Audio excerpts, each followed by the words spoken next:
जीवित पुत्रिका व्रत महत्व। एक समय की बात है जब पार्वती जी ने एक स्थान पर स्त्रियों को विलाप करते देखा तो शिवजी से उसका कारण पूछा। शिवजी ने बताया कि इन स्त्रियों के पुत्रों का निधन हो गया है, इसलिए ये विलाप कर रही हैं। पार्वती जी बहुत दुखी हो गईं।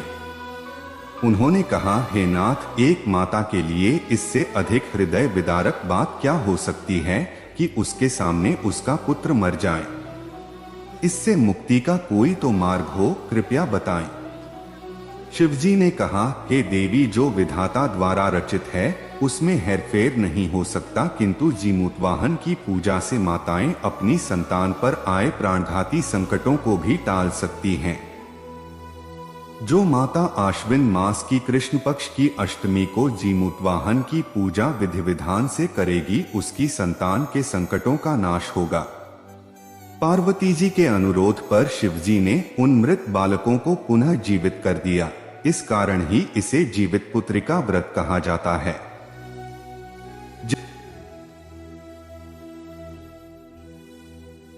द्वितीया पर्व संतान की सुख समृद्धि के लिए रखा जाने वाला व्रत है।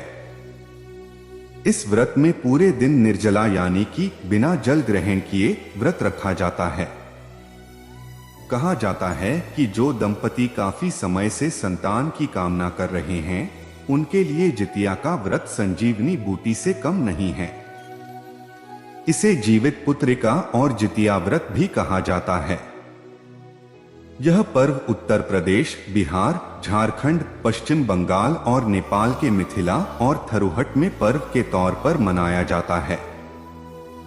क्योंकि यह व्रत रखने से संतान प्राप्ति जैसा बड़ा वरदान मिलने की मान्यता है, इसलिए जाहिर है कि यह व्रत इतना आसान नहीं। नहाय खाए से शुरू होकर पारण तक जितिया 3 दिन का व्रत है।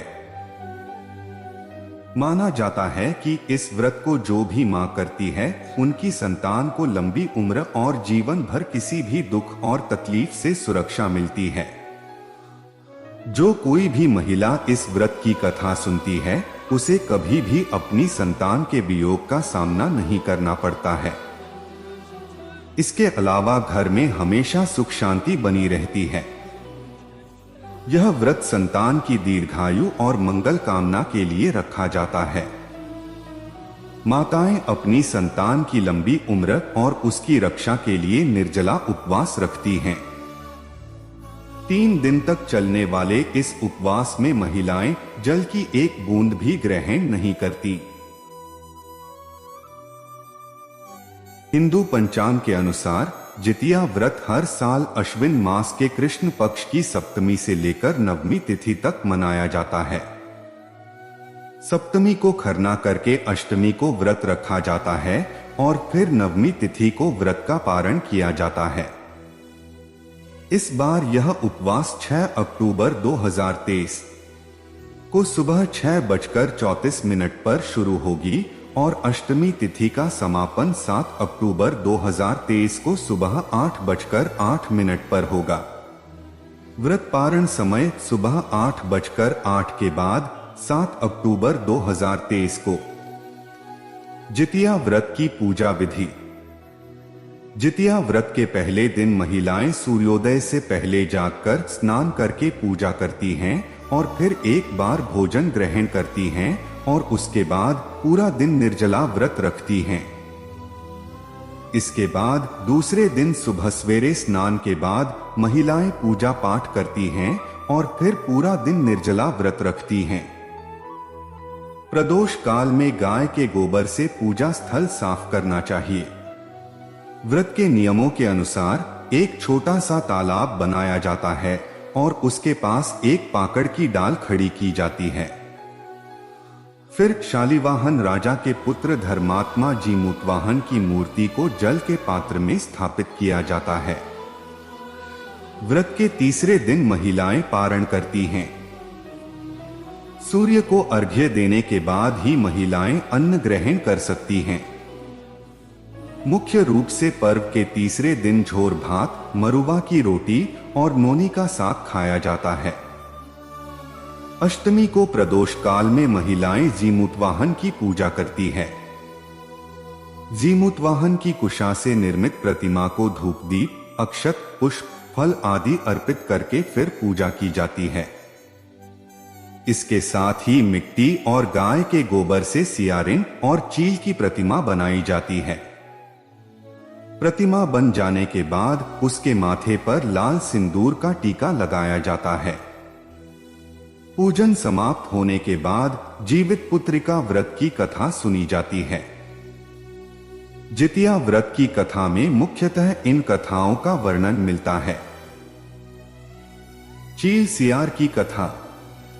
जितिया की कथा के अनुसार एक बार एक चील और एक मादा लोमड़ी नर्मदा नदी के पास हिमालय के जंगल में रहते थे।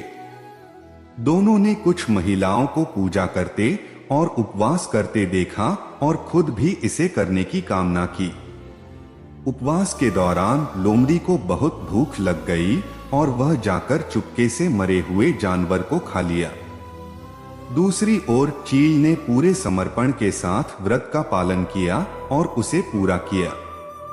अगले जन्म में दोनों ने मनुष्य रूप में जन्म लिया। चील के कई पुत्र हुए और वह सभी जीवित रहे, लेकिन सियार के पुत्र होकर मर जाते थे। इससे बदले की भावना से उसने चील के बच्चे को कई बार मारने का प्रयास किया, लेकिन वह सफल नहीं हो गई। बाद में चील ने सियार को अपने पूर्व जन्म के जितिया व्रत के बारे में बताया। इस व्रत से सियार ने भी संतान सुख प्राप्त किया। इस तरह यह व्रत संतान सुख की प्राप्ति के लिए जगत में प्रसिद्ध हुआ। जीमूतवाहन की कथा। महाभारत युद्ध में पिता की मृत्यु के बाद अश्वत्थामा बहुत क्रोधित था। वह पिता की मृत्यु का बदला लेने के लिए पांडवों के शिविर गया और उसने 5 लोगों की हत्या कर दी। उसे लगा कि उसने पांडवों को मार दिया, लेकिन पांडव जिंदा थे। जब पांडव उसके सामने आए तो उसे पता लगा कि वह द्रौपदी के 5 पुत्रों को मार आया है। यह सब देखकर अर्जुन ने क्रोध में अश्वत्थामा को बंदी बनाकर दिव्य मणि छीन ली। अश्वत्थामा ने इस बात का बदला लेने के लिए अभिमन्यु की पत्नी उत्तरा के गर्भ में पल रही संतान को मारने की योजना बनाई। उसने गर्भ में पल रहे बच्चे को मारने के लिए ब्रह्मास्त्र चलाया, जिससे उत्तरा का गर्भ नष्ट हो गया। लेकिन उस बच्चे का जन्म लेना बहुत जरूरी था, इसलिए भगवान कृष्ण ने उत्तरा के मृत बालक को फिर से जीवित कर दिया। गर्भ में मरकर जीवित होने की वजह से इस तरह उत्तरा के पुत्र का नाम जीवित पुत्रिका और परीक्षित हुआ। तब से संतान की लंबी आयु के लिए जितिया व्रत किया जाने लगा। जितिया व्रत के तीसरे दिन इसका पारण किया जाता है। इस दिन नहाए खाए वाले दिन ग्रहण किया गया भोजन ही खाया जाता है, जैसे मड़ुआ की रोटी, नोनी का साग, दही चूरा आदि। दोस्तों, इस वीडियो में बस इतना ही। मिलते हैं अगली वीडियो में। धन्यवाद। जय श्री कृष्णा।